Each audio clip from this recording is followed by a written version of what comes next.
ఓం నమ శివాయ. ఈరోజు 61వ రోజు పారాయణ. కైలాస శిఖరమునందు నివసించువాడు, పార్వతీదేవికి భర్త అయినవాడు, సకల దేవతల యందు శ్రేష్టమైనవాడు, శాస్త్రములందు తన స్వరూపమును యథావిధిగా వర్ణింపబడినవాడు, నిర్గుణుడై కూడా గుణరూపుడైనవాడు, 5 ముఖములు 10 భుజములు, ప్రతిముఖ మండలమునందు 3 నేత్రములు కలవాడు, ధ్వజము మీద వృషభ చిహ్నము కలవాడు, కర్పూరముతో సమానమైన గౌరవర్ణముతో అంగముల కాంతి కలిగినవాడు, దివ్య రూపధరుడు, చంద్రరూప మకుటముతో శోభిల్లువాడు, తల మీద జటాజూటమును ధరించినవాడు, ఏనుగు చర్మమును ధరించినవాడు, వాసుకి మొదలగు నాగరాజులచే అలంకరింపబడినవాడు, పినాకము మొదలుగా గల ఆయుధములు ధరించువాడు, నిరంతరము అష్టసిద్ధిలో తనమూల నృత్యము చేయుచుండగా విలసిల్లుచుండును. భక్త సముదాయము జయ జయ శబ్దములు చేయుచు ఆ స్వామి సేవ యందు లగ్నమగుచుండును. దుస్సహమైన ఆ స్వామి తేజస్సును చూచుట కూడా కష్టమగను. దేవతలచే సేవింపబడివాడు, సకల ప్రాణులకు ఆశ్రయమసగువాడు, ప్రసన్నత చేత ముఖసించిన ముఖారవిందము గలవాడు, వేదములందు శాస్త్రములందు తన మహిమను యథావిధముగా గానము చేయబడినవాడు, విష్ణువు బ్రహ్మల చేత స్తుతించబడివాడు, పరమానంద స్వరూపుడైన భక్తవత్సలుడు పరమశివుని నేను ఆవాహనము చేయుచున్నాను. ఈ విధముగా సాంబశివుని ధ్యానమునరించి ఆ స్వామికి ఆసనము సమర్పించవలను. చతుర్థ్యంత పదముతోనే క్రమశః అన్నయ్యను సమర్పించవలను.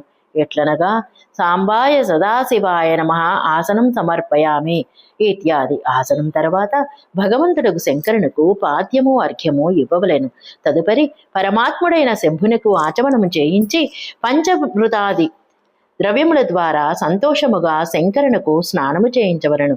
వేద మంత్రములతో లేక మంత్రపూర్వకముగా చతుర్థ్యంత నామపదములను ఉచ్చరించి భక్తితో తగిన విధముగా సకల ద్రవ్యములను భగవంతునకు అర్పించవలను. అభీష్ట ద్రవ్యమును శంకరునకు సమర్పించవలను.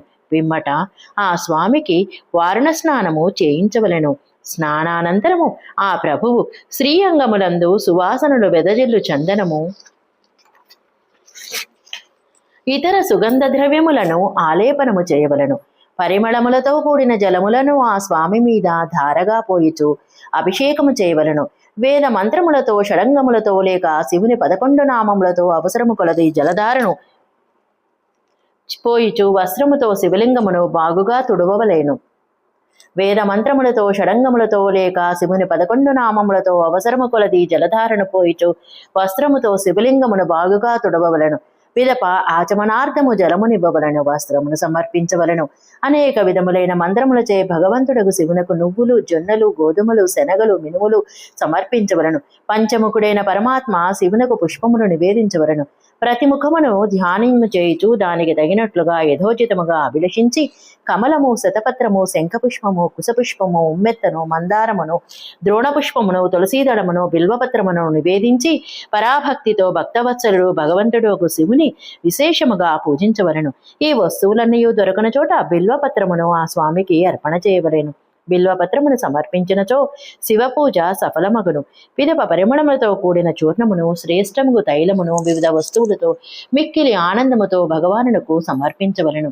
సంతోషముతో గుగ్గులము, అగరు మొదలగు ధూపములను నివేదించవలను. తదుపరి శంకరునకు నెయ్యితో దీపమును వెలిగించవలను.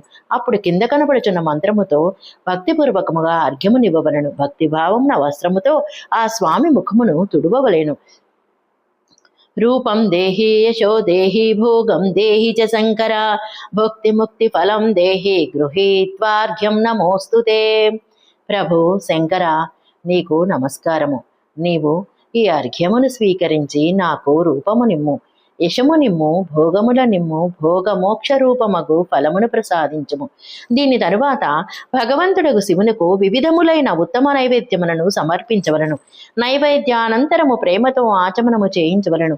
తదనంతరము తాంబూలము సాంగోపాంగముగా సిద్ధపరచి ఆ స్వామికి సమర్పించవలను. 5 ఒత్తులతో ఆరతిని సిద్ధము చేసి స్వామికి చూపవలను. వాటి సంఖ్య ఈ విధముగా ఉన్నది. పాదముల యందు 4 సార్లు, నాభిమండలం ఎదుట 2 సార్లు, ముఖ సమక్షమున 1 సారి, సకల అంగములందు 7 సార్లు దీపదర్శనము చేయించవలేను.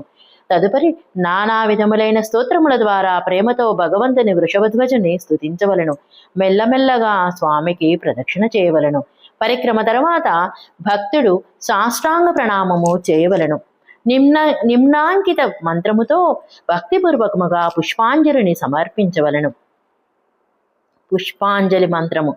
అజ్ఞానాద్యదివాజ్ఞానాద్యత్ పూజాదికం మయా కృతం తదస్తు సఫలం కృపయా తవ శంకర తావకస్త్వత్ గత ప్రాణస్త్వచితోహం సదా మృడా ఇది విజ్ఞాయ గౌరీశ భూతనాద ప్రసీద మే భూమౌ స్ఖలిత పాదానాం భూమిరేవావలంబనం త్వయి జాతాపరాధానాం త్వమేవ శరణం ప్రభో. సశేషము. ఓం నమః శివాయ.